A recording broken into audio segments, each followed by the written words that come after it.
I'd like to talk to you in this session about making change, or better yet, how change happens. If you're like I am, I sometimes start out with really high goals. You know, I'm going to take care of this, and this, and this, and this, and it's going to be so, and it's et cetera, and I find myself not doing it then. It becomes overwhelming. And I've done this so many times with my weight, where I've gone full throttle into a diet. I'm gonna eat high protein, low carbs. I'm gonna do this. I'm gonna hit it hard. I'm gonna start tomorrow, and I start, and about 3 days into it, it's too much, and I find myself falling off the wagon rather quickly. I do the same thing with exercising. And I've done the same thing with my mental health recovery at times. So I just want to talk with you briefly about how to make change, or how to go about change. First of all, remember, mental health recovery is a process. And you want to strive for progress and not perfection, because you're not going to be perfect. And by the way, at the end of all this, you're also not going to be a perfect human being. You're still going to be flawed. But hopefully your mental health issue won't be getting in the way of you just being a human being. So how do you go about change?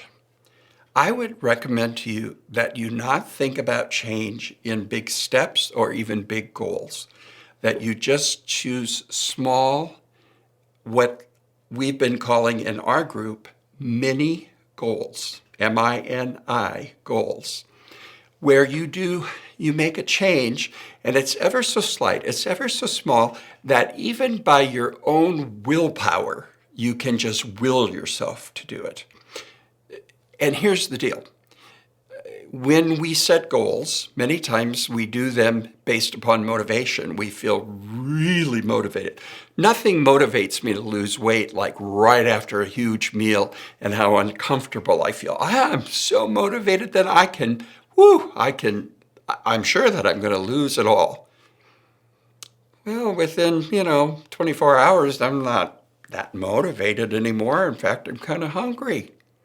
So motivation comes and it goes. And if you have a goal that is so large that it takes a lot of motivation to do it, chances are you're going to probably falter in doing it. You're probably going to fall away in doing it. So instead, when you pick a mini goal, you pick something that's so minuscule, it's so easy that you can just will yourself to do it, that you can make yourself do it. Let's say it's to do 3 push-ups a day or 3 sit-ups a day. There's so few of them, as opposed to 100. There's so few of them that you can say, okay, I'll get up and do my 3 sit-ups, boom, boom, boom, and then you're done. And you do that for 30, 60 days, and it becomes easier to do. Then the next mini goal might be to add on to that or whatever. You do that with your mental health issues just the same, bit by bit, where you can actually use your will and not count on being motivated, because motivation is going to come and it's going to go. But to pick small things, small steps, and using your strong will, you overriding your feelings, using your will. That's how I started with taking control of my thinking, interrupting my ongoing loop of ruminating. That's what happened. I started interrupting it ever so little. And I didn't do it very often, but pretty soon I did it more. And pretty soon the easier it got to interrupt it and to stop it.